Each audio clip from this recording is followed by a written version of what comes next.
participación de todos y cada uno de ustedes en este conversatorio.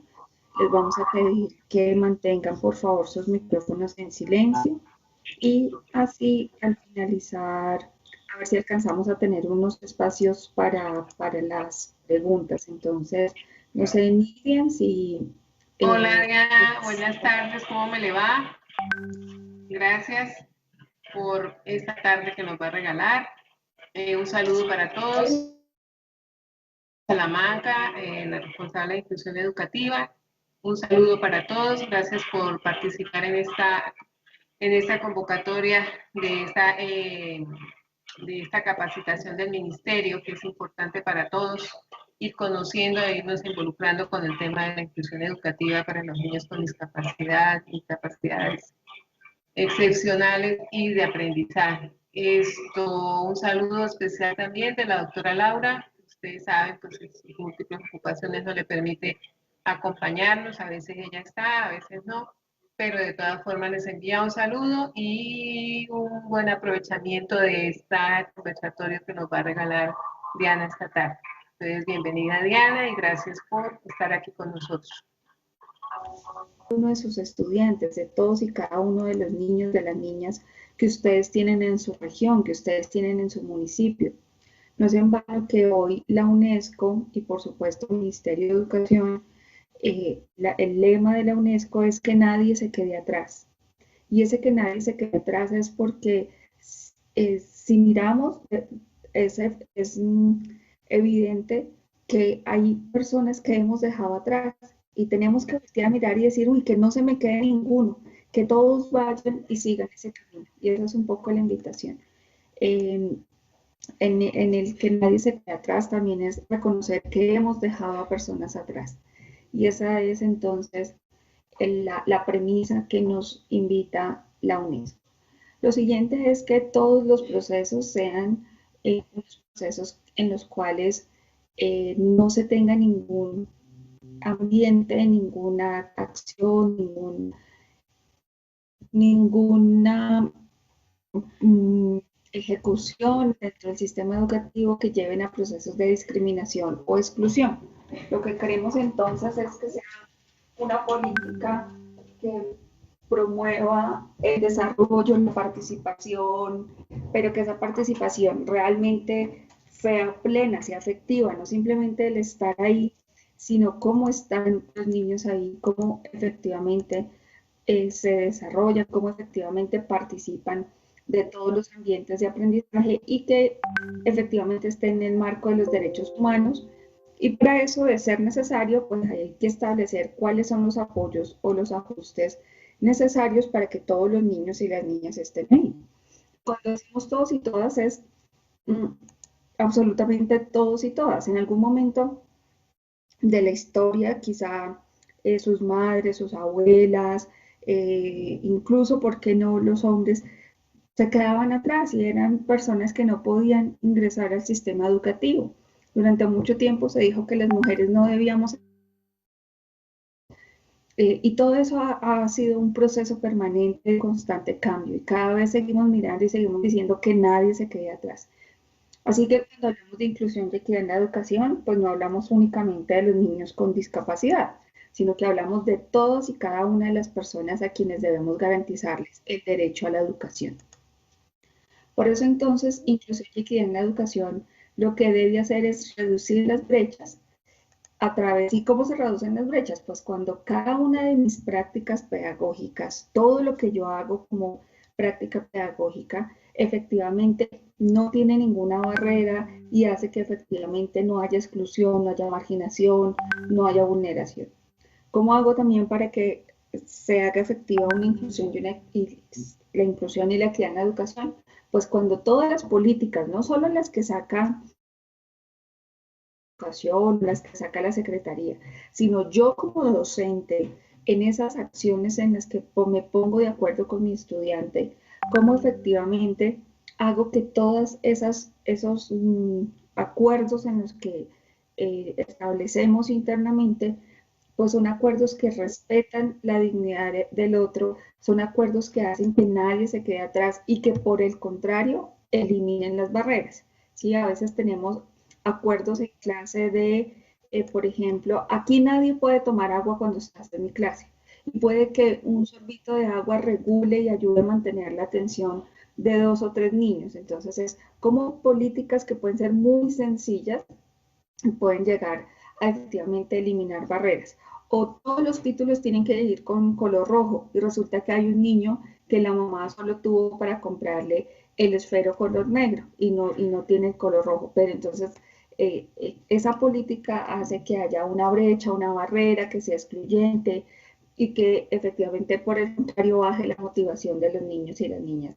Entonces, prácticas, políticas y culturas, todo lo que sucede en el sistema educativo no debe tener ningún tipo de barrera, no debe eh, generar ningún tipo de exclusión, de marginación, sino por el contrario, garantizar que no solo el estudiante ingrese al sistema educativo, es decir, no solo que esté matriculado, sino que efectivamente participe de todas las acciones del colegio, de la entrada, la lonchera, la izada de bandera, el encuentro juvenil, el encuentro de líderes, la biblioteca, el gimnasio, el parque, el prado, la arenera, que en todos y cada uno de los escenarios educativos pueda efectivamente participar este estudiante y por supuesto que la trayectoria sea efectiva y tenga unos aprendizajes significativos. ¿Y quiere decir eso? Que no queremos que un niño que hoy tiene 6 años, pues se quede eternamente en grado primero y entonces repitió primero y sin un análisis efectivo de qué será lo que está pasando y cuál será el apoyo que debemos darle para que continúe con sus compañeros de clase. Es decir, que una de las últimas invitaciones que haríamos es el tema de la repitencia, ¿cierto? Sino por el contrario, animar y buscar que efectivamente todos nuestros niños puedan estar en todas las trayectorias educativas completas. Por eso entonces, cuando hablamos de inclusión y equidad en la educación, hablamos de ese proceso permanente, nunca para, siempre debe estar activo, lo debemos mirar en todas las esquinas, en todos los rincones, debemos verificar que efectivamente esto se cumpla. Por eso no se debe comprender de las siguientes formas. No debemos entender que inclusión es igual a necesidades educativas especiales. Incluso yo les invito a que ya no usen ese término, ya no está, digamos que actualizado, es un término que ya perdió su vigencia porque es un término que se acuñó en los años 90 y que hacía referencia efectivamente a lo que no tenía, lo que al niño le faltaba, esa necesidad que le hace falta al niño que no tiene, estaba puesta en eso, ¿no? Y entonces era el niño especial, el pobrecito, el que poníamos en una esquina y demás. Y resulta que todos los seres humanos teníamos necesidades educativas y todas son especiales. Por eso la invitación es a no referirnos de esta manera. A entender, por supuesto, que inclusión no es únicamente discapacidad, ya les voy a contar un poco más a detalle. Entonces, ¿quién más puede estar dentro de todo el proceso de inclusión y equidad? No entender inclusión y equidad en la educación como ese proyecto o programa o como el enfoque de inclusión. A veces en colegios pueden decir, ay, sí, es que aquí tenemos el proyecto de inclusión. Ah, qué bueno, ¿y qué sabe el proyecto? Ah, no, yo de eso no sé nada porque el que sabe es solamente una profe, allá esa. Entonces, no es toda la educación siendo inclusiva, no es todos los espacios pensados en la inclusión, sino que es como si fuera la huerta o el proyecto de tecnología, que solamente un profe sabe del tema, que van unos niños en particular, que no todo el colegio está atendiendo esta necesidad, sino que efectivamente son unos pocos los que están allí. Creo que hay un micrófono por ahí abierto, voy a intentar ver quién es para cerrarlo. Nuria Judith Ortega, agradecemos mantener tu micrófono cerrado. Eh, Entonces, no entender inclusión y equidad en la educación como un proyecto, porque un proyecto que empieza, que termina y que si no está el queriente o si no está el profesor encargado, entonces los procesos de inclusión y equidad, sino que deben estar efectivamente en todos los escenarios educativos. La educación especial en nuestro país está revaluada hace ya muchos años, no hablamos de educación especial, ni segregada, ni excluyente, sino por el contrario, estamos apuntándole y desarrollando acciones en educación inclusiva. Por eso entonces lo mismo los niños de inclusión, eso querría decir que hay unos niños a los que sí les garantizamos su derecho a la educación, a los que sí les brindamos apoyos y hay otros a los que no. No, definitivamente reconocemos en todos y cada uno de nuestros niños la diversidad de posibilidades que tienen. Entonces, por esa razón, todos los niños son de inclusión. No es que ay, yo no tengo niños de inclusión o a mí no me traiga esos niños de inclusión. O no, en mi colegio yo no recibo esos niños de inclusión. Cuando efectivamente lo que debemos es garantizar el derecho a la educación de todos y todas. Mm, Y eso va relacionado también con los colegios de inclusión, ¿no? Entonces, profesores o rectores que dicen, ay, no, aquí en este colegio ni aprendamos de eso no vayamos a esa capacitación porque fijo nos ponen como un colegio de esos de inclusión. Y entonces uno se preguntaría, entonces, señores, rectores, profesores, ¿será que están haciendo procesos de exclusión? Pues yo estoy segura que no, ustedes están efectivamente de muchas maneras todos sus niños, que los niños de su región, de su barrio, de su municipio, efectivamente estén todos en la escuela, estén todos aprendiendo, estén todos efectivamente transitando por todos los aprendizajes, así que todos estamos haciendo procesos de inclusión y equidad en la educación. El decreto de inclusión no se debe entender que el decreto 1421 es el decreto de inclusión. El decreto 1421, por supuesto, está en el marco de la educación inclusiva y lo que nos hace es brindar orientaciones para la atención educativa de los niños y las niñas con discapacidad. Pero hay otros decretos, hay otras normativas que nos ayudan a organizar los sistemas de apoyos y nos ayudan a organizar la oferta para los niños y las niñas de diferentes aspectos. Por ejemplo, hay un decreto exclusivo para estudiantes con talentos excepcionales, hay una normatividad para estudiantes que hacen parte del sistema de responsabilidad penal para adolescentes. Y así como con cada una, pues ha sido necesario organizar esta información. Por eso el decreto 1421 no es el decreto de inclusión. Si ustedes en sus programas, en sus planes, en algún documento que estén escribiendo sobre inclusión, tengan en cuenta que tendría 1421, que es de discapacidad, sino que tendrían que referenciar otra serie de normativas que cobijan a toda la población.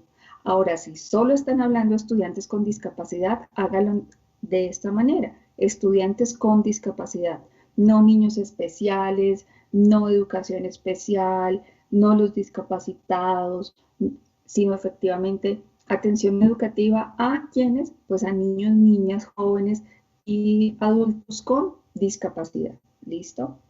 Lo mismo los docentes de inclusión. Entonces, profes que nos dicen, ay, no, yo no soy de esos de inclusión. A mí no me traigan esos niños, yo no sé de eso, allá que se lo lleve la otra profe, ¿sí? O sea, digamos que de manera un poco indirecta haciendo procesos de exclusión. No que se lo lleven y que lo saquen a otros lados. Entonces, todos los docentes debemos efectivamente garantizar. Agradezco a Nelly Teresa que nos pueda apagar su micrófono, incluso la cámara, para estar en una disposición.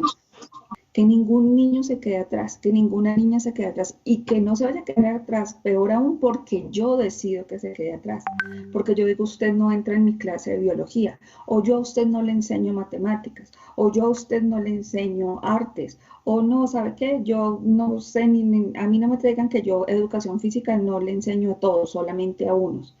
Así que todos debemos ser profesores, docentes que garantizamos el derecho a la educación de todos y todas. Y recuerden que lo que tenemos son docentes de apoyo pedagógico o profesionales de apoyo. ¿Listo? Pero todos los docentes efectivamente tendremos que estar de la mano de todos los procesos. Inclusión educativa. Cuando hablamos de inclusión educativa nos referimos únicamente al proceso de entrada y lo que queremos es que toda la educación sea inclusiva. Por eso la invitación es a que nos refiramos de esta manera, inclusión y equidad en la educación o educación inclusiva diciendo que toda la educación ha de ser inclusiva. Bueno, creo que hasta aquí entonces un poco esas claridades, esa invitación a cómo entender y cómo no entender inclusión y equidad en la educación. Entonces recuerden que es la garantía del derecho a todas y todos, el darle las oportunidades de aprendizaje para que todos puedan aprender Y por supuesto aquí les voy a contar un poco cómo ha sido la evolución del proceso. Seguramente para ustedes sea familiar esto que primero estuvo procesos de exclusión, donde había sistema educativo y se creía que esos que estaban dentro del sistema educativo todos eran igualitos, todos debían seguir el mismo camino y habían otros que estaban por fuera porque simplemente digamos que se decidía que usted no puede entrar, no puede entrar usted, hombre pobre, no, aquí solamente aprendían a leer los hijos de algunas familias prestantes y demás, y entonces no todos podían, entonces campesinos no, o en la época de la esclavitud no y demás. Así que hemos tenido esos procesos de exclusión durante distintos momentos de la historia y poco a poco hemos ido avanzando. Luego entonces se tuvo procesos de segregación, entonces sí, pero allá aparte, en un rincón. Allá ustedes, digamos que por colorcitos está aquí separado, pero podría pensarse, ay, es que los niños que tienen tal cosa, mejor déjenlos allá aparte, por fuera, aquí conmigo no, allá en otro lado, entonces procesos de segregación. Luego vino un poco el proceso de integración, entonces donde, bueno, está bien, tráiganlos aquí, pero en un salón distinto, allá que les hagan un saloncito distinto, con una profe distinta, que ellos estén en otro espacio, y sabe bandera en conjunto, no, no, no, ellos aparte. O incluso dentro del mismo salón de clase, hacer procesos de integración. Así está en mi salón de clase. ¿Y qué estamos viendo? No, estamos viendo los ríos y las cordilleras. Ah, qué chévere, todos los niños están aprendiendo sobre eso. Y el niño que está allá sentado, ah, no, él está recortando papelitos. Pero ¿y él por qué no está aprendiendo sobre los ríos y la cordillera? Ah, no, es que él es especial. Entonces, como es especial, él está ahí, lo único que hace es colorear. No, a diferencia de eso, lo que queremos es que pase lo que sucede en el último círculo y es los procesos de inclusión y equidad en la educación. Todos en el mismo espacio aprendiendo lo mismo y avanzando en la medida de las posibilidades, por supuesto, brindando los apoyos que se requieran, pero efectivamente el profe de biología enseñando biología, el profe de sociales enseñando sociales a todos y cada uno de los niños. Así que esperar, digamos que esta imagen diríamos, uy, no, pero eso ya pasó hace mucho tiempo, ¿verdad? Eso ya no pasa, eso ya no existe. Pues tristemente aún siguen pasando, todo lo que ustedes ven en pantalla aún sigue sucediendo. Esperamos que ustedes hagan sus propias reflexiones y verifiquen que no estén haciendo procesos de exclusión, que no sean ustedes quienes estén diciendo, en mi colegio no, en mi salón no, en mi clase no, están diciendo, ay, bueno, sí, que estudien, pero que no sea en mi colegio, que estudien, pero que sea allá en otro colegio, en otro salón, con la otra profe. Un poco como la Constitución Política de Colombia establece que hay sujetos de especial protección constitucional. Así que cuando hablamos de inclusión y equidad en la educación, tenemos que poner como unas gafas, unos lentes, hacer el foco y pues identificar que efectivamente todos estos grupos que están aquí en pantalla requieren de nuestro acompañamiento, requieren de todos y cada uno de nosotros en el sistema educativo. ¿Y para qué lo requieren? Pues no solamente para estar matriculados, como dice allá arriba, presencia, sino para que efectivamente tengan procesos de participación, de progreso en todos los ámbitos educativos. Y así entonces podríamos empezar por la educación rural, y es entender cómo todos nuestros niños y jóvenes que están en sectores rurales, pues efectivamente debemos garantizar que todos los procesos estén dados para ellos, verificar qué apoyos requieren, qué apoyos necesitan y efectivamente garantizar que sus oportunidades de aprendizaje estén de la mano con lo que queremos. Los siguientes niños, niñas y jóvenes de nuestra edad, niños, niñas que quizá por algún proceso de exclusión, por algún proceso de nuestra parte dejaron de estudiar por 1 o 2 años y que efectivamente requieren atención, digamos que focalizar nuestra atención para que rápidamente puedan volver a su grado escolar. Entonces, estos niños, niñas y jóvenes puede que estén en un proceso de extra edad porque son víctimas de conflicto armado, por ejemplo, o porque un proceso médico hizo que tuvieran una cirugía y durante 2 años estuvieron en recuperación y hasta ahora pueden regresar. Entonces es entender esa diversidad que podemos tener en el aula. Alguien por ahí nos abrió el micrófono. Ingreso a las personas. En nuestros salones de clase también podemos tener niños, niñas, jóvenes, adolescentes o personas adultas que pertenecen a los sectores sociales LGBTI, por supuesto son sujetos de especial protección constitucional también. Estudiantes con capacidades o talentos excepcionales que aunque puede que los divisemos, que los veamos, muchas veces no damos la atención que se requiere para ellos. Ahora más adelante les voy a conversar un poquito más a detalle sobre el tema. Jóvenes que por algún motivo ingresan al sistema de responsabilidad penal para adolescentes, pero que por supuesto el derecho a la educación sigue siendo un derecho para ellos y debemos dar esas orientaciones y esos procesos educativos. Educación para personas jóvenes y adultas, hombres y mujeres que por alguna situación no han terminado su proceso de educación formal y entonces requieren terminar y que nosotros garanticemos su derecho a la educación. Por supuesto, todo lo que tiene que ver con grupos étnicos, comunidades indígenas, afropalenqueros, población rum, raizales, pues también están dentro de este gran marco. Niños, niñas y jóvenes en condición de enfermedad, que es diferente a discapacidad. Recuerden que la discapacidad no es una enfermedad. Recuerden que podemos tener niños, niñas y jóvenes con alguna condición de enfermedad que requieren un apoyo académico especial, pero que no necesariamente son niños o niñas con discapacidad. Por supuesto, todos los estudiantes con discapacidad, víctimas de conflicto armado interno, también niños, niñas y jóvenes trabajadores, que también tiene muchos mitos el tema del trabajo infantil, pero que puede tener unas consecuencias bien importantes porque son aquellos niños que se van, aquellos niños jóvenes que se van del sistema educativo, que los perdemos, que no logran culminar sus estudios y que después pueden estar en el grupo de personas jóvenes y adultas que no terminaron sus procesos educativos. Así que hay que estar muy atentos y poder brindar la atención tempranamente. Y también los estudiantes con trastornos específicos del aprendizaje o del comportamiento, pues hacen parte de estas posibilidades que podemos tener en nuestra aula de clase. Seguramente ustedes encontrarán también otras posibilidades, pero que efectivamente lo que queremos es que ninguno de ellos se quede atrás, sino que por el contrario garanticemos el derecho a la educación de todos y todas y que ese derecho esté en el marco de la inclusión y la equidad, es decir, que estén donde deben estar, con quienes deben estar y que efectivamente puedan tener esa trayectoria educativa completa. Voy a pasar entonces, una vez hecho estas claridades, a hacer una pausa específica en el tema de discapacidad.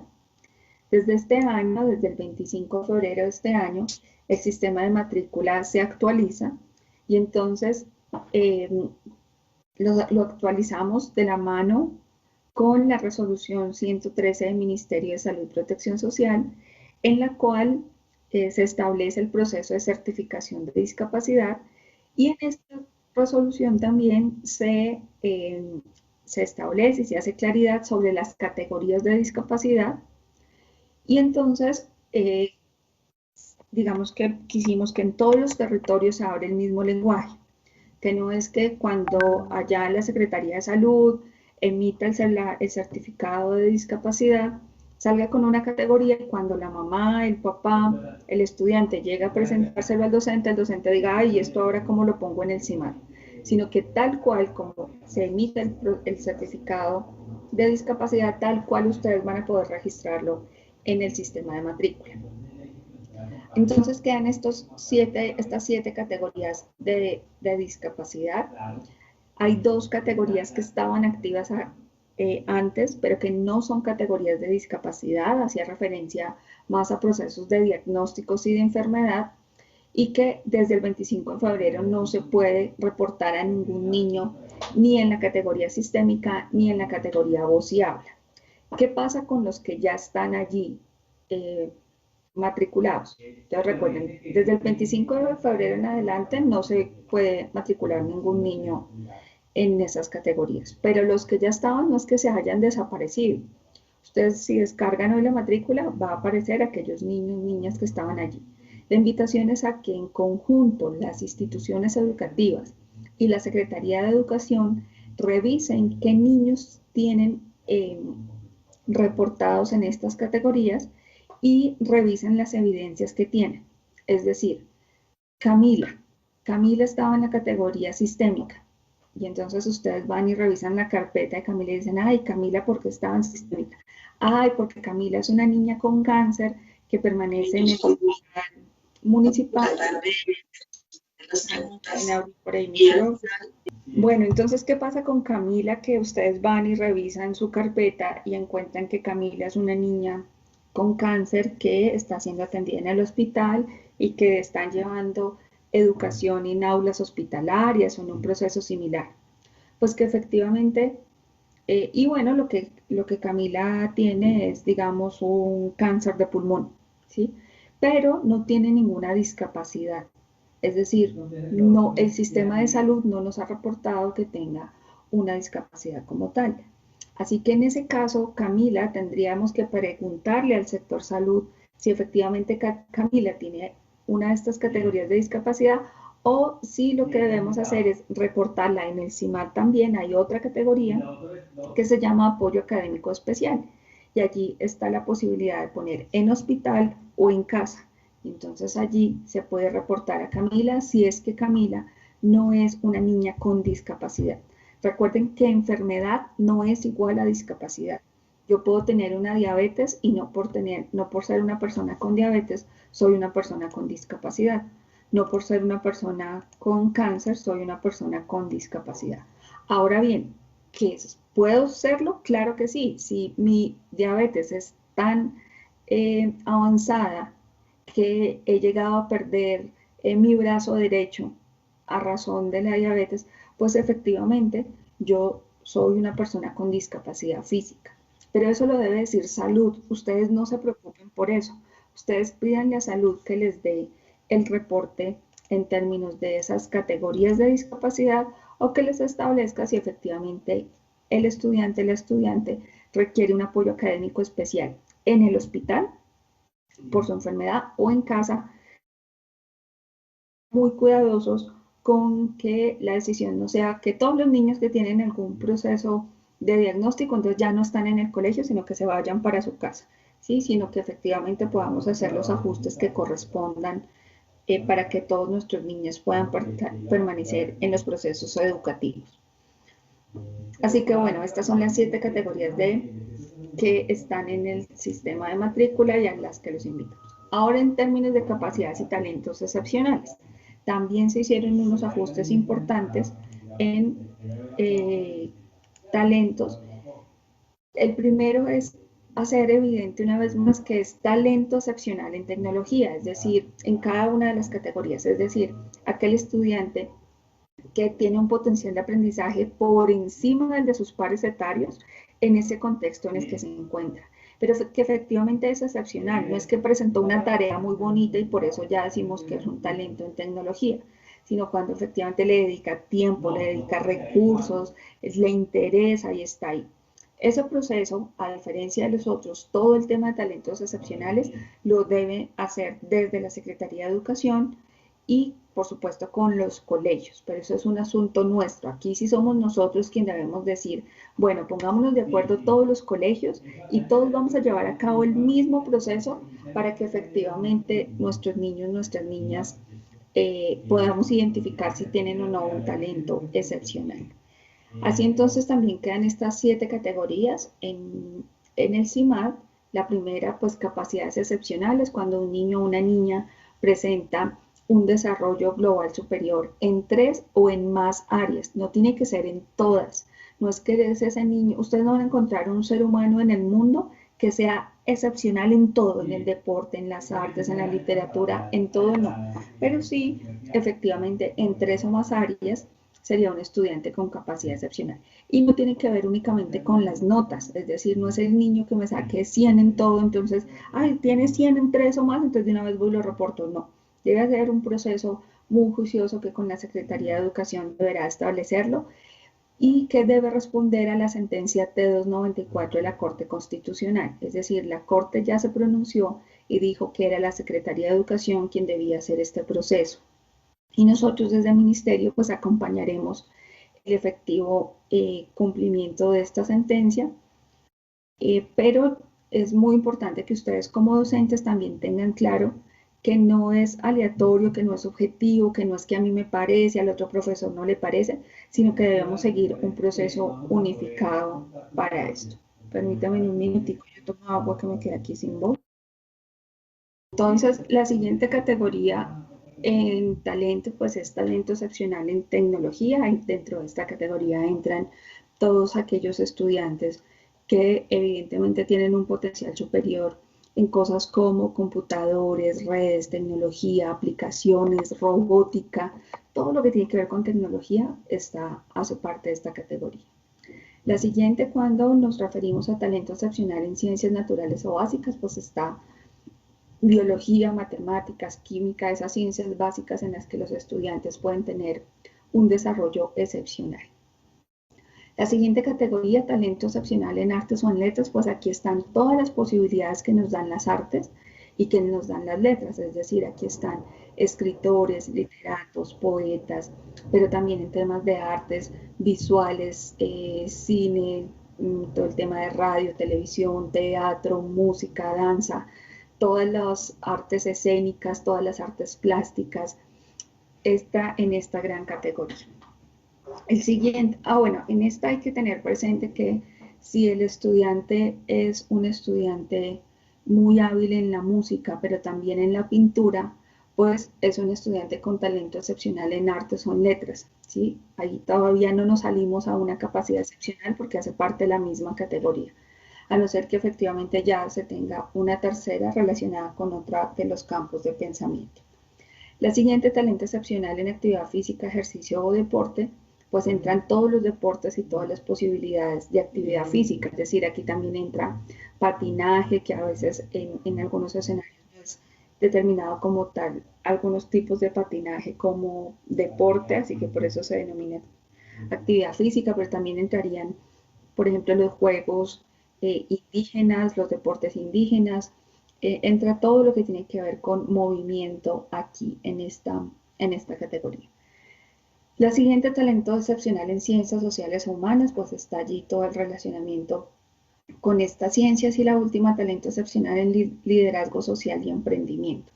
Estas son las 7 categorías que se definen actualmente en el sistema integrado de matrícula, en el cual ustedes pueden reportar a sus estudiantes. Recuerden que por cada estudiante, o sea, hay un recurso del Sistema General de Participaciones que llega a la Secretaría de Educación para que puedan atender de manera pertinente y diferencial a los estudiantes con discapacidad. Es un recurso especial aparte, y otro recurso diferente, especial, que hay que ser muy cuidadosos con la destinación, a los estudiantes con capacidades o talentos excepcionales. En el CIMAD, desde el 25 de febrero de este año, se elimina la categoría doble excepcionalidad. No porque no reconozcamos que los niños, niñas, jóvenes con discapacidad puedan desarrollar un talento excepcional. Claro que sí, lo pueden hacer y tenemos muchos ejemplos de ello. Pero cuando nos reportaban en doble excepcionalidad, ni la Secretaría de Educación ni nosotros como ministerio podíamos saber efectivamente qué categoría de discapacidad se encontraba el estudiante ni qué tipo de talento estaba desarrollando. Así que lo mismo, desde el 25 de febrero en adelante no pueden registrar a un niño como doble excepcionalidad, pero los que ya estaban como doble excepcionalidad allí registrados, la invitación es a que ustedes revisen. ¿Será que yo tenía niños reportados allí? Si los tenía, haga el ajuste que corresponda en la categoría de discapacidad y en el talento que ese niño o esa niña esté desarrollando, y que efectivamente ustedes cuenten con todas las evidencias para que a la hora de que Ministerio de Educación o que alguna defensoría, una contraloría llegue a hacer las verificaciones, porque recuerden que hay tema de recursos allí, pues efectivamente ustedes tengan toda la evidencia para determinar que el estudiante efectivamente tiene un reporte de salud en temas de discapacidad y tiene un reporte de educación en donde se hizo todo un proceso de reconocimiento y se llegó a la conclusión que tenía uno de estos tipos de talento. Entonces así vamos con la otra de las actualizaciones para este año fue que se creó esta nueva categoría en el CIMAD, trastornos específicos de aprendizaje escolar y trastornos específicos por déficit de atención con y sin hiperactividad. Así que estas son las tres posibilidades que puede tener. Y tiene unas restricciones, porque cuando nos referimos a trastornos específicos de aprendizaje escolar, pues no es el problema de aprendizaje, no es ese niño que no logró conectarse con la profe o no es ese niño que no hace la tarea, no. Esos son problemas del día a día que pueden ser normales en nuestros niños, en el desarrollo de nuestros niños. En esta categoría debe venir un reporte de salud en el que nos informa que el estudiante evidentemente tiene TDAH, es decir, tiene un trastorno por déficit de atención con hiperactividad, o tiene una dislexia, una discalculia, una dislexia. Pero esto lo debe decir el sistema de salud. Con ese reporte es que nosotros hacemos la marcación en el CIMAT. Si ustedes no tienen ese reporte de salud, no pongan allí a los niños, digamos que al ojo del docente, porque pueden caer en unas dificultades bien importantes allí. Y además decirle a la mamá y a la familia, después resulta que no, incluso pueden estar metiendo sin necesidad, porque no somos los docentes quienes debemos decir, ay, es que a mí me parece que ese niño es tan hiperactivo, uy, es que es súper hiperactivo. No, este tipo de comentarios hacen mucho daño y si efectivamente no se tiene un proceso de salud, usted está haciendo un juzgamiento allí bien importante y aunque se tenga, pues no nos debemos referir así a nuestros niños y nuestras niñas. ¿Listo? Entonces, esta es la tercera categoría que tenemos en nuestro sistema de matrícula. Ahora voy a pasar a contarles un poco acerca de ajustes razonables en el marco del diseño universal para el aprendizaje. Y el diseño universal para el aprendizaje es para todos y para todas las niñas. No es que yo hago DUA únicamente para los niños con discapacidad o para las niñas con talento, sino que el diseño universal para el aprendizaje debe estar permeando todos mis escenarios educativos, todos los rincones de mi clase, todos los momentos pedagógicos que tengo con mis estudiantes. Y el diseño universal para el aprendizaje lo que busca es eliminar barreras que incrementen oportunidades y que esto sea para el desarrollo integral y el aprendizaje de todos y cada uno de nuestros niños y nuestras niñas. El diseño universal para el aprendizaje se basa en estos cuatro grandes pensadores, Piaget, Brunner, Vygotsky y Gardner, que sé que son muy familiares para todos quienes estamos aquí en esta reunión. Seguramente ustedes los han estudiado muchísimo en diferentes escenarios. Y bueno, el diseño universal para el aprendizaje toma de ellos y lo pone al servicio del aprendizaje para todos y todas. De Piaget toma la riqueza del contexto, de Brunner el cómo aprendemos y qué pasa en el cerebro cuando aprendemos, de Vygotsky retoma y le da especial importancia al desarrollo proximal y de Gardner todo lo de inteligencias múltiples entra a tener una especial importancia allí. Les voy a contar rápidamente qué es eso del diseño universal para el aprendizaje, pero yo espero que ustedes se sigan interesando en el tema, puedan profundizar, aprovechen las ofertas educativas que desde el Ministerio de Educación a veces se brindan en estos temas y que se sigan formando y sigan cualificándose en el tema. Cada vez que ustedes escuchen del diseño universal, vayan profundizando, que yo sé que les va a ayudar mucho. El diseño universal para el aprendizaje es un conjunto de principios, son 3 principios que lo que busca es darle la oportunidad a todos de aprender. Esos 3 principios están basados en 3 redes neuronales que participan en el aprendizaje. Esas 3 redes neuronales no quiere decir que sean las únicas que existan en el cerebro, que sean las únicas redes con las que se unen allá las neuronas. No, tenemos muchas redes, pero estas 3 son las básicas, son las primarias, son esas que están, digamos que de manera principal y que funcionan en los procesos de aprendizaje y que nosotros como docentes deberíamos conocer muy bien para hacia nuestros procesos de enseñanza-aprendizaje. Hay otros profesionales que se han encargado de estar al tanto de cómo funciona el cerebro y les ha resultado muy bien, porque son esos publicistas, esos desarrolladores, estos diseñadores que hacen que efectivamente al cerebro le guste un color, le guste una música, prefiera un tipo de letra, prefiera otro tipo de letra.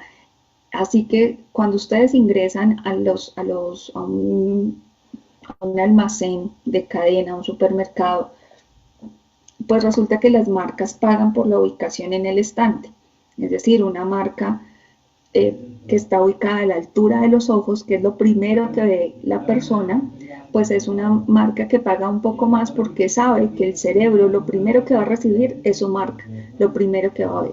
Cuando todo eso si todo eso lo pusiéramos en función del aprendizaje en un salón de clases, pues lo que yo quiero que mis estudiantes vean si impactan primero, lo pondría a la altura de sus ojos, con unos colores específicos, con unas formas específicas, que efectivamente logren llegar de manera, digamos que directa a estos niños, a estas niñas a quienes queremos enseñar algún aspecto. Y por supuesto, entre más sencilla es la información, a veces es mucho más fácil de entender. Y bueno, estas son las tres redes que hacen parte del diseño universal para el aprendizaje. La primera, las redes afectivas, que están en el porqué del aprendizaje, ¿no? Todo lo emotivo está puesto allí. Las redes de reconocimiento, el qué del aprendizaje, y las redes estratégicas, el cómo del aprendizaje. Esas son entonces las tres redes que hacen parte del diseño universal para el aprendizaje. Lo que busca el diseño universal para el aprendizaje, o lo que quiere, o los tres principios, es que nosotros como docentes le brindemos a nuestros estudiantes múltiples formas de motivación, que estén motivados de múltiples maneras. Así, por ejemplo, Isabel Carvajal, que está por ahí con su cámara, nos está poniendo algo que llamaría mucho la atención, y entonces es como el primer impacto que se tiene frente a un proceso de aprendizaje, y es motivación, y es ¿qué hay ahí? ¿Qué está pasando? Así que múltiples formas de motivación es el primer principio. Lo siguiente que quiere el diseño universal para el aprendizaje es que efectivamente nosotros como docentes les presentemos la información de múltiples formas a nuestros estudiantes, múltiples formas de presentar la información.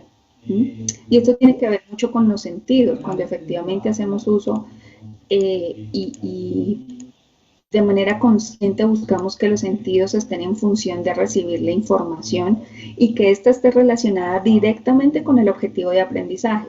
No es que, ay, yo les llevé un dulcecito y el dulce que tuvo que ver con el desarrollo de las cordilleras y de los ríos. Ah, no, nada, pero yo quería que se activara el gusto. No, si con ese dulce usted logra identificar en términos de de dónde creen que viene la caña de azúcar y en qué parte de la cordillera está, o porque la zona del café tiene una zona montañosa a diferencia de la zona O sea, si efectivamente ese dulce lo usamos con un objetivo de aprendizaje, pues estamos brindando múltiples formas de presentar la información, de conectar y de motivar.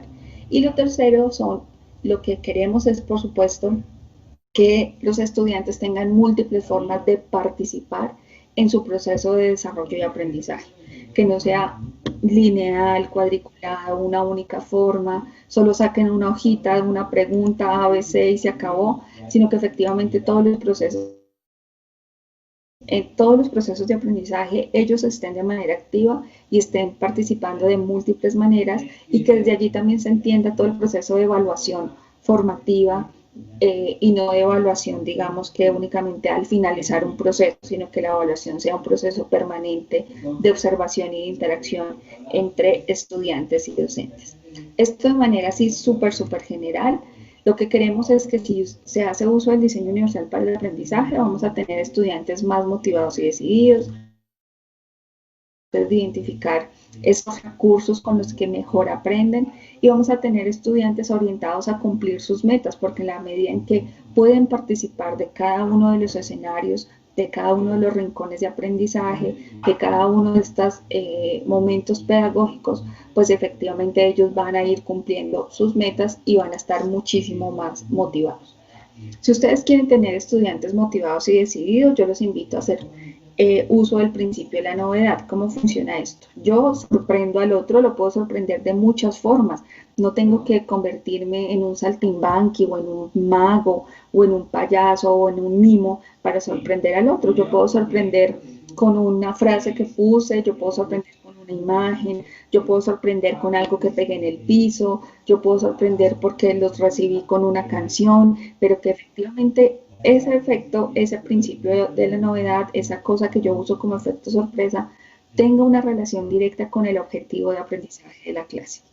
Entonces, yo sorprendo al otro, a ver, damos ingreso acá.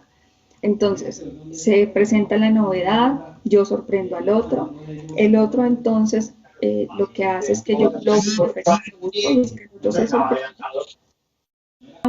y hago que se suba la motivación. Cuando se genera esa novedad, ese efecto sorpresa, efectivamente puedo tener unos mejores procesos de atención y van a estar los estudiantes mucho más motivados a efectivamente desarrollar la clase que yo quiero desarrollar. El principio de la novedad puede estar antes, durante, después. Lo importante es que efectivamente la novedad haga parte de los procesos de aprendizaje, porque así los estudiantes pueden permanecer más tiempo en la actividad, recuerdan mejor la instrucción, quieren volver a hacer la actividad y recuerden que el cerebro es un buscador permanente de la novedad.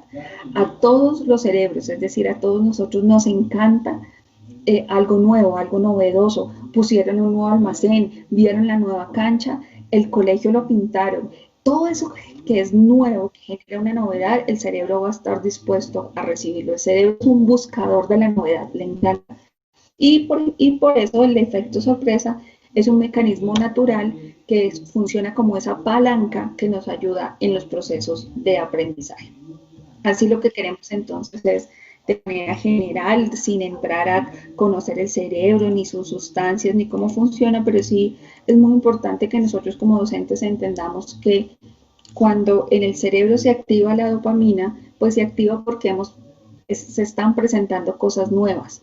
La dopamina se despierta con la novedad y entonces es esa sensación chévere que tenemos todos los seres humanos como, ay, muestre tan rico, ay, venga, yo destapo este regalo, uy, es esa sensación, ahí está la dopamina.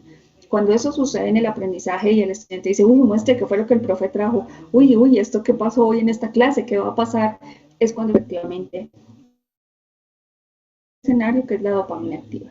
La adrenalina, que es la siguiente sustancia que esperamos se active en el cerebro en los procesos de aprendizaje, pues esta efectivamente se activa cuando se tiene la medida correcta de la tarea, cuando efectivamente sabemos que se puede hacer eso que se ha puesto como reto. La adrenalina está muy relacionada con los deportes extremos, ¿no? Entonces, uy, un deporte de adrenalina. En el caso del aprendizaje es un poco como, y cuando el estudiante dice, uy, tan chévere esto, bueno, sí, está como difícil, pero yo creo que lo puedo hacer, sí, yo lo hago. Sí, es un poco esa medida, justa medida, que por supuesto requiere de un buen material, o sea, requiere que efectivamente el estudiante cuente con las herramientas para poder llevar a cabo la tarea que ustedes quieren que desarrolle. Y por supuesto de un buen contenido que va muy relacionado efectivamente con esa motivación. Entonces, la adrenalina se activa con la medida correcta en el desafío para poder captar la atención y decir, listo, como diría en el deporte extremo, yo me lanzo, ¿sí? Eso es un poco lo que quisiéramos que pasara en nuestro salón de clase, que el estudiante dijera, listo, yo me lanzo. No todos se tienen que lanzar al vacío, algunos irán a cada paso, pero que ese pequeño paso o ese gran paso efectivamente los estudiantes digan, listo, yo soy capaz de dar un pasito, yo soy capaz de pararme. Eso es un poco la invitación. Y la tercera es la serotonina que fluye cuando se logra efectivamente cuando ya la tarea la hice, es esa maravillosa sensación del deber cumplido, es eso espectacular cuando ustedes terminan un trabajo, cuando seguramente todos y cada uno de ustedes terminaron su tesis de grado, ustedes dijeron, uy, lo logré, no, eso fue por fin, uy, qué cosa tan chévere, pero para que efectivamente quede una huella emocional, que ese sendero en el aprendizaje, se necesita una retroalimentación. Se necesita ese sello emocional que permita que la próxima vez el estudiante esté ya motivado, pueda conectar esa información que ustedes le dieron y efectivamente el estudiante logre recordar y logre tener ese aprendizaje significativo en su vida. A manera de ejemplo, un estudiante, la profe llegó a clase, les contó, les llevó un dulcecito y empezaron a hablar de la comida y cómo la comida pasa por el cuerpo y el sistema digestivo. Y el objetivo de clase de la profe era el sistema digestivo. Y entonces ella con el dulce y empezaron y hablaron y todo lo que pasaba, lo importante de ver la comida, lo importante de oler, lo importante que esté bien servidita, cómo provoca, uy, tan rico, el olor, sin ni siquiera haber probado, ya todo el sistema digestivo entra en acción cuando el olor empieza a funcionar allí. Así que cuando eso sucede ya hay una novedad en la clase, ¿no? Uy, huele a comida, uy, bueno. Cuando ya empezamos a hablar del estómago, de cada una de las partes, entonces dicen, uy, sí, vea, yo reconozco y empiezan a transitar por el aprendizaje. Cuando efectivamente la profe dice, bueno, entonces todos muy motivados, todos chéveres, entendieron la clase, estaban súper motivados los estudiantes, la profe estaba aún más feliz porque sus chicos estaban conectados con lo que ella quería contarles. Pero la profe dijo entonces, bueno, entonces para la próxima clase todos en medio pliego de cartulina van a traer en plastilina el sistema digestivo. Ya, hasta ahí. Cuando una de las niñas, de las jóvenes, llega con un sistema digestivo, no en plastilina, sino en otro material, en una estructura, la profe le dice, pero ¿cómo así? Esa no era la tarea, no hizo la margen, era en un octavo de cartulina, era blanco, era en plastilina. Profe, pero yo me aprendí todo lo del sistema digestivo, me encantó. No, no, no, no, era en cartulina. ¿Qué es lo importante allí? ¿El objetivo de aprendizaje o que trabaje la plastilina? Así que ese sello emocional requiere esa retroalimentación positiva en términos del objetivo del aprendizaje, mucho más allá de los materiales que se usen. Puede que el estudiante no traiga ningún material, pero si el estudiante lo cuenta, se lo dice de manera oral a la profe, pues efectivo, y necesitábamos que aprendiera el sistema digestivo. Entonces allí entra el diseño universal para el aprendizaje en múltiples formas en las que yo le presento la información al estudiante, pero también las múltiples formas en las que le permito participar y más aún si esa participación requiere de ajustes, de apoyos para hacer parte de este proceso. Si el estudiante no tolera la plastilina o si el estudiante no tiene que comprar la plastilina, no quiere decir que no pueda aprender del sistema digestivo. Y aquí entonces otra vez la invitación, que nadie se quede atrás, que todos aprendan el sistema digestivo, todos y cada uno, sepan o no sepan leer y escribir, que esa es otra de las condiciones que hacen es, pues no, ¿qué va a aprender el sistema digestivo si él no sabe hacer ni la A, no sabe ni la M con la A? ¿Qué va a aprender el sistema digestivo?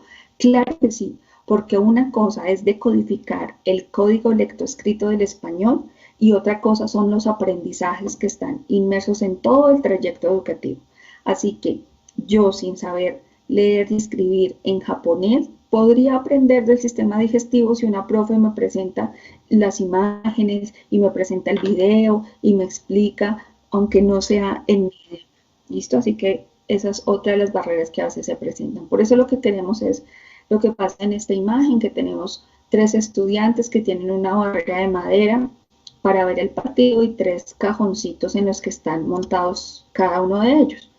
Quizá para varios de ustedes sea familiar esta imagen y entonces lo que busca es, ay no, aquí lo que hicieron fue darle igualdad a todos y no queremos que sea igualdad, sino que sea equidad, que a cada uno se le dé lo que necesita. Pero realmente lo que queremos con el diseño universal para el aprendizaje, con los procesos de inclusión y equidad en la educación, es que pase lo de la última imagen, y es que efectivamente no hayan barreras y efectivamente podamos establecer los ajustes que requiera cada uno de los niños si es que lo requiere.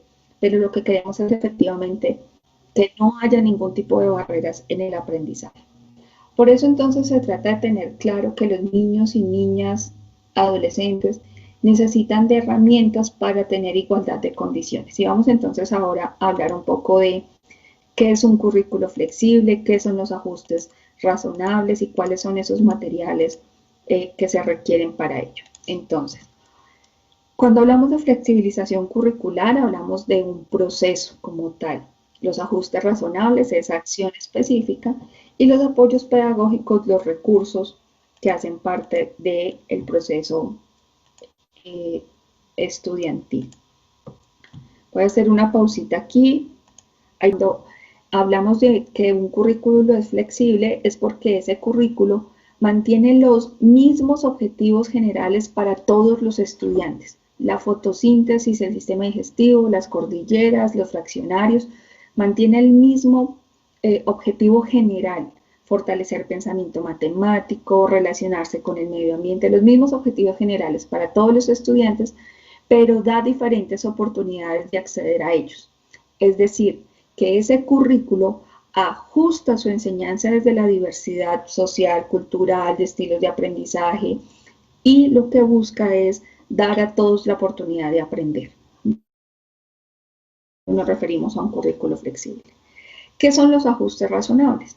Los ajustes razonables son aquellas acciones, adaptaciones o modificaciones que son necesarias y que además deben ser adecuadas en el sistema educativo, en la gestión escolar, y que deben estar basadas en las necesidades específicas de cada estudiante.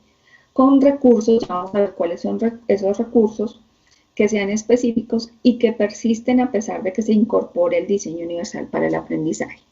Así que esos ajustes razonables los podemos hacer para todos y cada uno de los niños que lo necesiten. Los ajustes razonables no son únicamente para los estudiantes con discapacidad, son para todo aquel estudiante que necesita de un ajuste, que necesita de un apoyo. ¿Por qué? La razón que hemos conversado anteriormente. Porque estuvo enfermo, porque está triste, porque está deprimido, porque vive lejos del colegio, porque la razón que sea, porque no tiene plata para la plastilina y no le da darle otra opción para que presente su trabajo. Así que eso es un poco, y la claridad y el énfasis que queremos hacer, y es que cuando hablamos de ajustes razonables, es efectivamente todas aquellas acciones que efectivamente están basadas en la necesidad de cualquier estudiante y que lo que buscan es que efectivamente pueda seguir transitando ese currículo que se ha establecido como flexible. ¿Y cuáles son esos apoyos pedagógicos o esos recursos?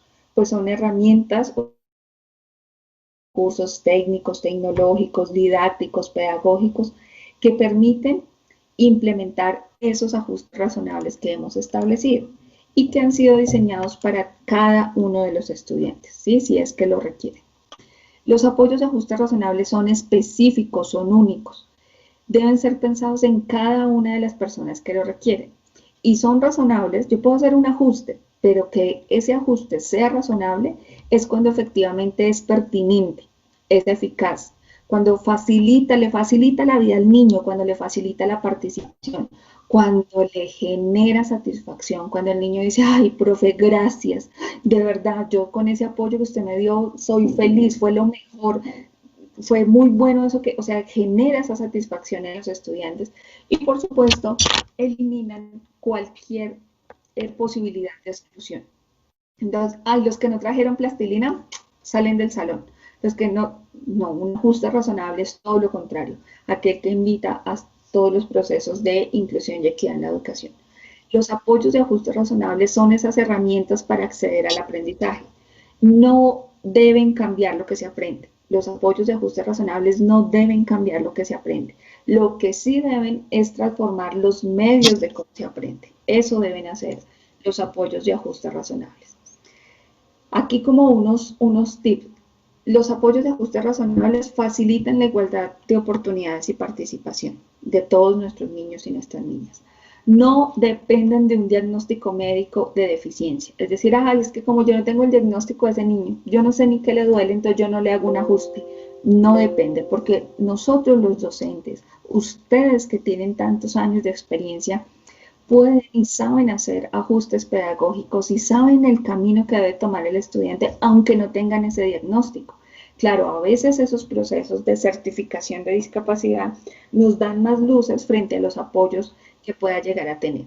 Pero en términos pedagógicos debemos hacer y podemos, y estoy segura que la experiencia, la experticia, el ojo que ustedes tienen ya con sus estudiantes, saben qué tipo de ajuste pueden hacer incluso antes de tener un proceso de certificación, si es que se requiere como tal. Los apoyos de ajustes razonables, pues requiere que se identifiquen cuáles son esas barreras y que recuerden que esas barreras pueden ser visibles o invisibles, es decir, qué es lo que no está permitiendo al niño efectivamente avanzar en el aprendizaje. La lectura y la escritura, si es que él no sabe leer y escribir, listo, ya identificamos que a través de la lectura no es la forma en la que él va a aprender el sistema digestivo, así que tendrá que ser otra forma, ya la identificamos.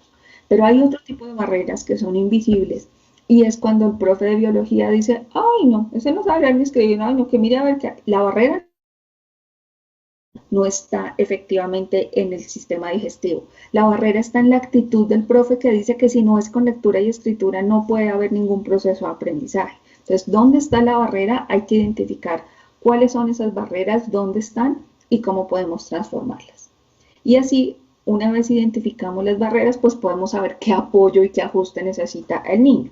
Por supuesto, un apoyo, un ajuste razonable no es en mi salón no entra, ese niño no lo traiga aquí, ese niño en otro colegio, ese niño mejor no, sino efectivamente hay que buscar cuáles son esos apoyos razonables, que es cuando cobran especial importancia nuestros docentes de apoyo pedagógico, nuestros profesionales de apoyo pedagógico, que efectivamente ayudan, orientan y encaminan a los docentes de aula cuando el docente de aula dice no sé qué camino tomar.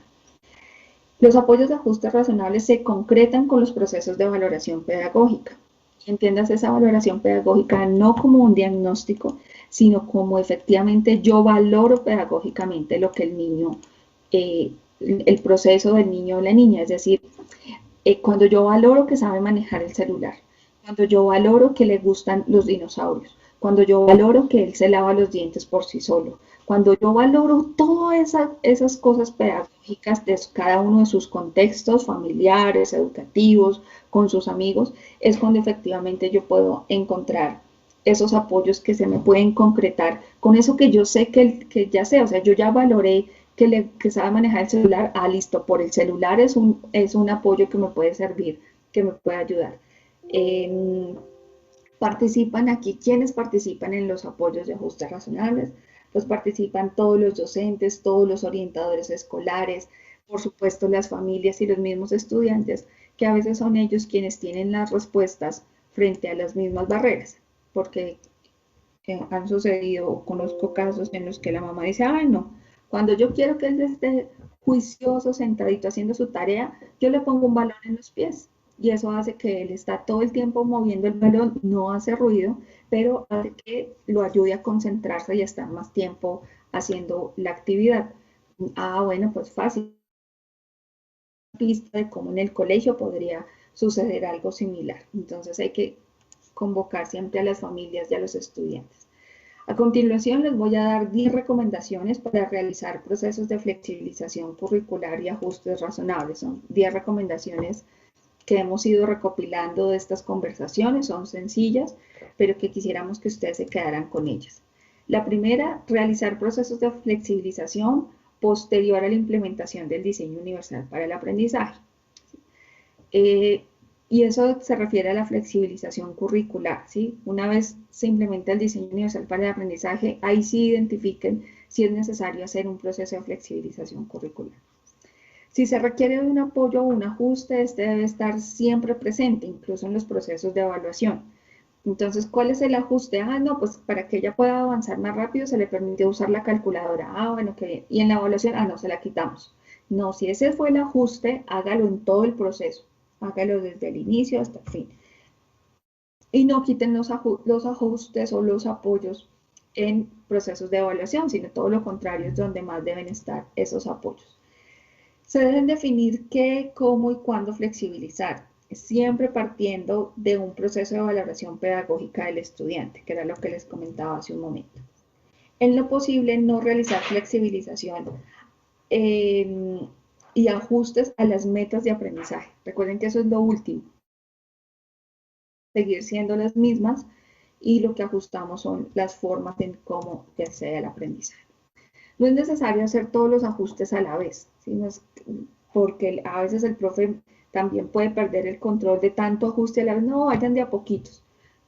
hagan una programación, una implementación, cómo vamos a ir implementando los ajustes que se requieren y van también validando qué tanto les han funcionado. Si se ajustan las metas de aprendizaje, es decir, ya eso fue la última, pero si ya efectivamente se ajustan las metas de aprendizaje, se puede mantener la demanda en cuanto a tiempos. Entonces, si ya ajusté la meta de aprendizaje, pues seguirá haciendo el mismo tiempo que les doy a los otros para realizar la actividad. La siguiente recomendación es entonces, si se brindan los apoyos visuales, por ejemplo, se esperaría no tener que modificar las metas de aprendizaje. Es decir, si ya no, la información no va a llegar a través de la lectura, sino va a llegar a través de las imágenes, pues la meta de aprendizaje será la misma, el mismo sistema digestivo. La octava, los ajustes en relación con el tiempo no significa que el niño, la niña, el adolescente participe menos tiempo en las actividades escolares en el colegio, no es enviarlo para la casa. Entonces, hicimos un ajuste de tiempo. ¿Y cuál es el ajuste de tiempo? Ay, que él solo viene los lunes. Pero bien, y los lunes no hay clase de sociales, entonces ¿cómo ve las sociales? Ay, no, eso él no viene, entonces le mandan unas guías. Entonces el ajuste es que él esté allá en la casa. No, eso no son ajustes de tiempo. Ajustes de tiempo pueden ser más en relación con entradas o salidas un poco más temprano para que el estudiante pueda llegar en los momentos en los que la clase ya está, digamos que, en disposición de recibir al docente y que no tenga procesos de ruido que hace que el estudiante salga de control, por ejemplo. O el uso de unos audífonos grandotes que ocluyan el ruido mientras él camina de la puerta del colegio a su salón de clase. Esos son algunos ajustes que podríamos tener. Se debe reevaluar periódicamente esos ajustes que se han hecho, esos ajustes razonables que se han diseñado y los apoyos que se han seleccionado. Entonces, periódicamente ir mirando, bueno, nos funcionó, no nos funcionó, se mantiene el apoyo, lo quitamos, necesita más apoyo o no, fue soltando, cada vez necesita menos el apoyo, así que se deben revisar periódicamente estos procesos. La repetición del curso no ayuda a superar dificultades que se presentan en un niño o niña o adolescente con un diagnóstico de trastorno específico del aprendizaje o con discapacidad o incluso con un talento excepcional. Tendremos, ojalá que en el transcurso del año, efectivamente estar haciendo esas valoraciones periódicas que nos permitan establecer y ajustar los apoyos de manera adecuada, a tiempo y no esperar a que se acabe el año para decir definitivamente ese apoyo que le dimos no le sirvió, pero nadie nunca hizo algo para que este estudiante tuviese otro apoyo, sino que efectivamente no se logra. Así que evitar esas repeticiones de curso, más aún si no se hace un proceso de acompañamiento juicioso en términos de apoyos y ajustes razonables en los colegios. En términos de marcos normativos, hacer una vez más la claridad que el decreto 366 es por el cual se reglamenta la organización del servicio de apoyo pedagógico para estudiantes con capacidades y talentos excepcionales, y este está inmerso en el Gran Decreto de Educación, el 1075, en donde el capítulo 5 pues dice que todas las entidades territoriales deben organizar la oferta y deben organizar todas las acciones para los estudiantes con capacidades o talentos excepcionales. También está el decreto 1421, que es el decreto que nos insta a la atención educativa de las personas con discapacidad y que en su artículo 10 dice pilas que sigue vigente estos para el tema de talentos excepcionales. Contarles también que está como un proyecto de ley en el que actualmente estamos trabajando para el tema de trastornos específicos del aprendizaje, pero por ahora no se los presentamos. Pero así con cada una de las situaciones ustedes van a encontrar toda una normatividad, jurisprudencia también en términos de las sentencias de la Corte Constitucional que se ha pronunciado en los diferentes aspectos. Por ejemplo, la más significativa para las secretarías de educación con el tema de talentos excepcionales es la T294, que ordena a las entidades territoriales a identificar a los estudiantes con talentos y que deben hacerlo pues a la luz de los criterios del Ministerio de Educación Nacional. No olvidar entonces que un estudiante con capacidad excepcional es aquel niño, niña, joven, eso es lo primero que hay que identificar, que son niños, que son jóvenes, que están en desarrollo y que estos presentan un desempeño global superior en comparación con sus pares etarios. Estos estudiantes por lo general tienen altas capacidades para aprender y tienen habilidades e intereses en varias áreas. Recuerden que aquí no es en todas las áreas, sino en 3 o más áreas, capacidad excepcional. Talento excepcional, pues cuando efectivamente ese desempeño superior respecto al de sus pares etarios se da en un campo disciplinar, cultural o social específico. Y doble excepcionalidad cuando un niño, una niña, un joven, un adolescente, incluso una persona adulta con discapacidad, a su vez desarrolla una capacidad o un talento excepcional. En cuanto a trastornos, bueno, aquí primero discapacidad, recuerden que esta es la ruta de atención educativa para personas con discapacidad, 3 cosas súper claves: acceso, permanencia y promoción. El acceso a dónde, al colegio más cercano. Si está en un municipio pequeño en donde solo hay 2 colegios, pues será en el que le quede más cerca, pues será en el de su barrio, será en el de su vereda, será en ese en el que está, en la posibilidad que le da su territorio. Es ahí donde debe asistir, donde se le debe dar acceso a los estudiantes con discapacidad, y por supuesto debe contar con maestros dispuestos a ajustar sus prácticas y a responder a las características y capacidades de los niños y niñas con discapacidad. Permanencia, pues efectivamente lo hemos conversado hoy en la tarde, cómo hacer para que efectivamente esa permanencia tenga además una participación plena, efectiva, que estén efectivamente aprendiendo de manera significativa todos los niños con discapacidad, y promoción, que no se queden eternamente en un grado, sino que efectivamente puedan avanzar en estos procesos. Trastornos específicos del aprendizaje es esa dificultad en la lectura, la escritura o las matemáticas que es específica y que persiste a pesar de contar con procesos de enseñanza adecuados y contextos sociales y educativos pertinentes. Es decir, que aquí no es un poco, hay que diferenciar cuando no hay una empatía y definitivamente el niño no pudo aprender con esa profe, no, porque es que esa profe no hace sino gritar y nos grita y nos jala la oreja y entonces y golpea duro el borrador y al niño le da miedo y entonces no pudo aprender por una falta de empatía y no porque haya un trastorno específico. Aquí efectivamente es una dificultad en la lectura y no tiene que ver con esos contextos sociales o con efectivamente no tener unos procesos educativos pertinentes, sino cuando efectivamente, a pesar de contar con procesos de enseñanza adecuados, la dificultad es permanente, persiste por más de 6 meses en esos errores, por ejemplo, de confundir la B con la D, la P con la Q, la G con la P. Eso es un ejemplo claro de lo que puede suceder con un niño que tiene un trastorno específico del aprendizaje.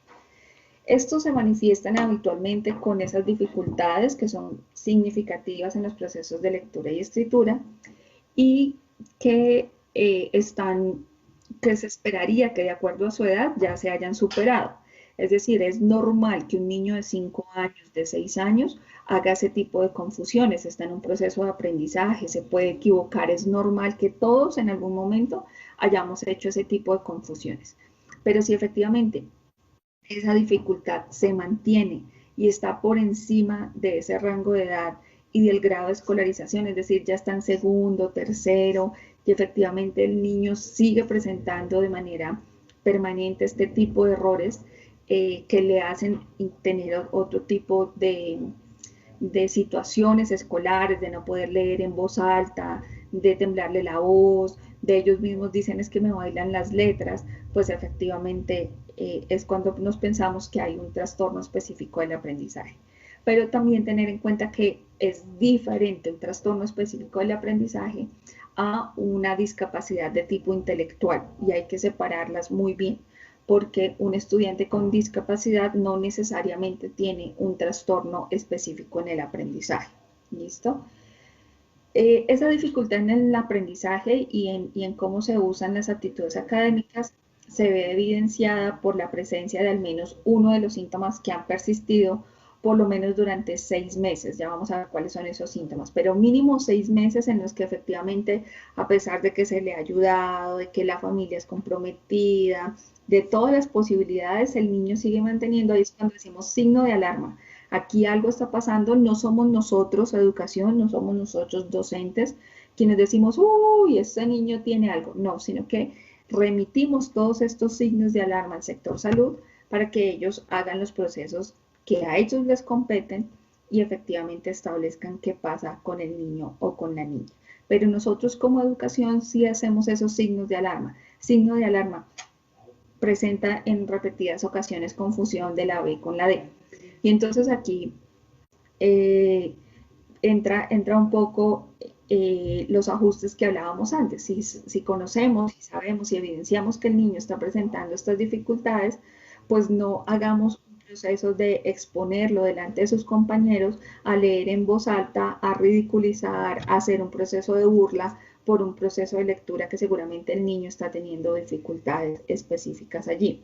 O cuando me responde el cuestionario, la evaluación, el taller, y yo veo que tiene frecuentemente este tipo de errores, pues no es que le voy bajando 5 puntos por cada B con Q que confundió, sino que yo lo llamo y le pido que me explique para saber si efectivamente está, conoce el objetivo de aprendizaje y, por ejemplo, le pregunté, ¿cuál es el color de la clorofila? Y él en lugar de escribir verde, escribió verde, pero él sabe que es verde. Pues bien, lo que queríamos era que nos dijera si sabía cuál era el color, pero no empezar a bajar ese tipo de puntos que a veces los docentes somos, digamos que muy quitadores de motivación con este tipo de situaciones y desdibujamos efectivamente el objetivo de aprendizaje.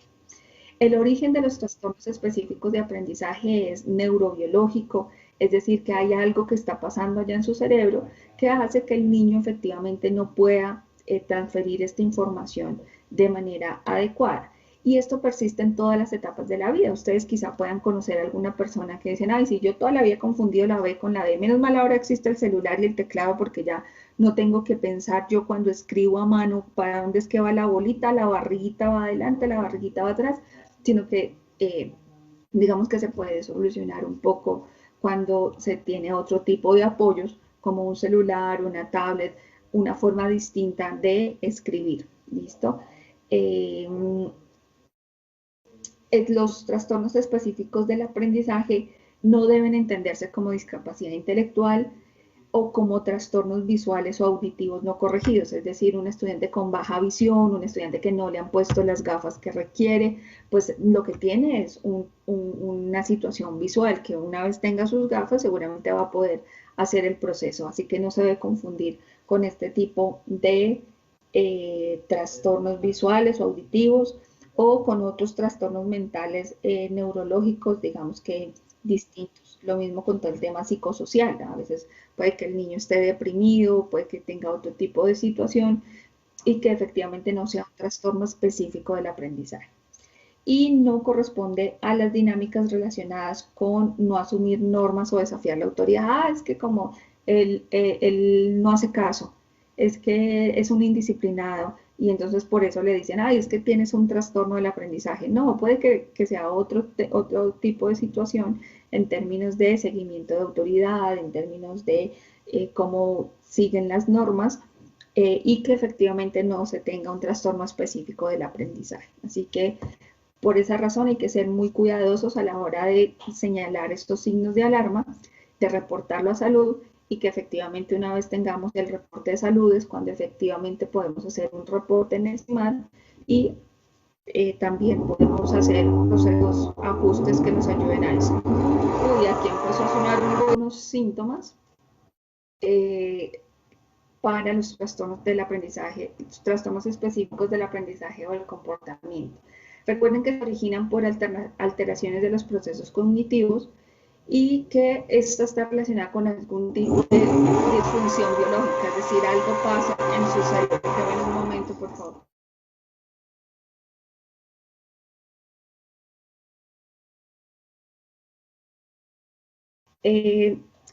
Aquí entonces uno de los síntomas es lectura de palabras imprecisa o lenta o con esfuerzo.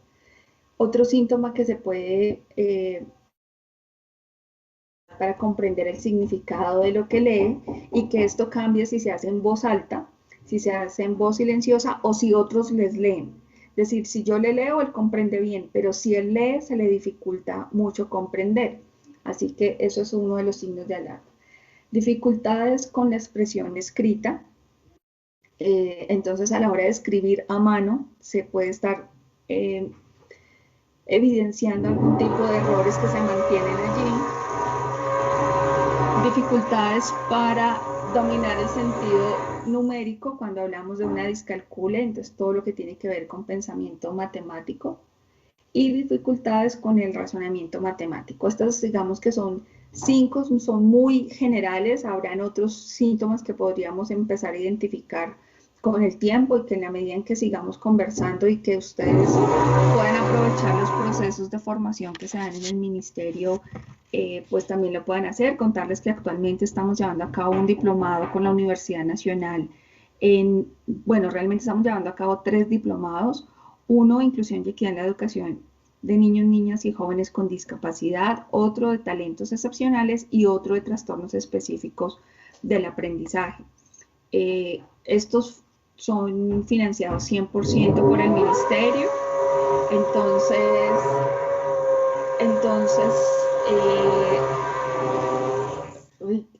tengo estas cosas que pueden pasar, ¿no? El vecino se le dio por trabajar hoy. Entonces, la idea es que estos diplomados son financiados 100% por Ministerio de Educación. Para los docentes de planta esperamos poder tener otra convocatoria. Para esta convocatoria pues tuvimos personas de diferentes rincones del país y seguramente en la próxima esperamos que ustedes también estén allí o seguramente algunos de ustedes están en esta primera. Entonces, bueno, recuerden que en términos del decreto 1290, que es nuestro decreto de evaluación, en el artículo 3 están los propósitos de la evaluación.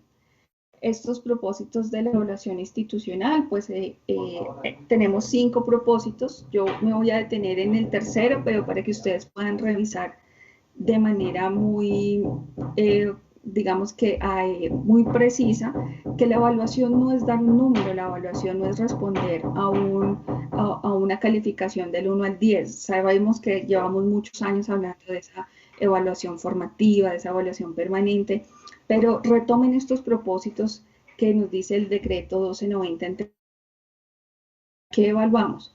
Evaluamos para identificar las características personales, los intereses, los ritmos de desarrollo y los estilos de aprendizaje de cada uno de nuestros estudiantes y así valorar sus avances. También evaluamos para proporcionar información básica que nos permita consolidar o reorientar los procesos educativos y que estos están relacionados con el desarrollo del estudiante.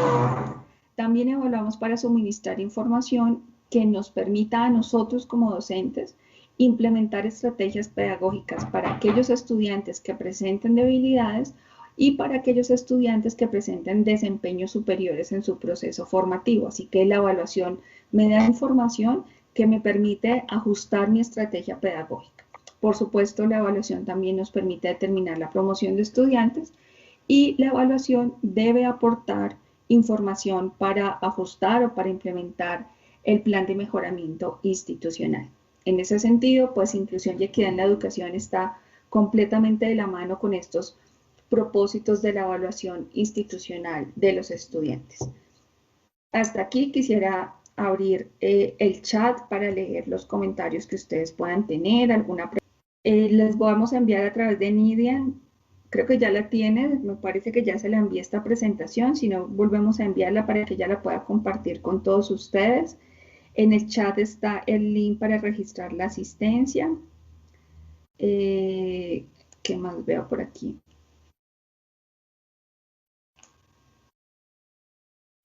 Bueno, recuerden que hoy les habló Diana Álvarez, yo hago parte del equipo de inclusión y equidad en la educación, que estamos en la subdirección de fomento de competencias. Doctora Diana, ¿tienen algún tipo de discapacidad y pues los papás por distancia o por... Entonces, ¿qué se debe hacer en esos casos con esos niños? ¿Uno los reporta al servicio de salud o cuál sería la mecánica para trabajar con ellos, para obtener ese diagnóstico? Bueno, lo primero es que con la resolución 113 de este año las secretarías de salud van a estar mucho más empoderadas de estos procesos de certificación en sus territorios. Así que una de las primeras tareas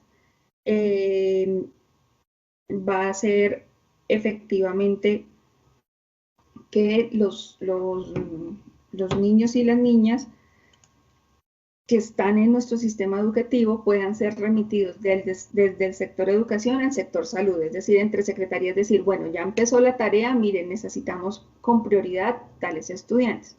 Para eso, por supuesto, se necesita que la familia esté comprometida y haga los respectivos procesos. Si hay una familia que se niega, que definitivamente no lo hace, pues lastimosamente tendrán que reportarlas al Instituto Colombiano de Bienestar Familiar para que ejerzan su labor y hagan lo que corresponda y que efectivamente los niños puedan tener acceso y la garantía del derecho a la salud también. Pero mientras tanto en el colegio lo que debemos hacer pues es seguir haciendo los ajustes razonables o lo consideremos. Lo que no podemos hacer como colegio es quedarnos quietos, quedarnos cruzados de brazos esperando que nos llegue un reporte que quizá nosotros ya sabemos más o menos por cuál es el camino. Así que nosotros sí podemos hacer ajustes, nosotros podemos hacer ajustes con diagnóstico, sin diagnóstico, con CIMAD o CIMAD. La invitación es a que efectivamente todos los docentes puedan efectivamente pensar en que ninguno de sus niños se quede atrás y que a través de múltiples formas de enseñar pueda convocar a todos sus estudiantes y a través de múltiples formas de permitirles que participen, pues pueda dar cuenta que el estudiante ha avanzado en el proceso. Desde el Ministerio de Educación también acompañamos desde el grupo de educación intercultural, así que si tienes alguna, Rosalba Sandoval, si tienes algo preciso, puntual, para que nos puedas escribir y nosotros poder dar el acompañamiento que requieras con respecto a las pruebas Saber 11 que nos pones allí. La invitación es a no referirnos a estudiantes con necesidades educativas especiales. Si lo que ustedes quieren es hacer referencia a estudiantes con discapacidad, díganlo así, estudiantes con discapacidad,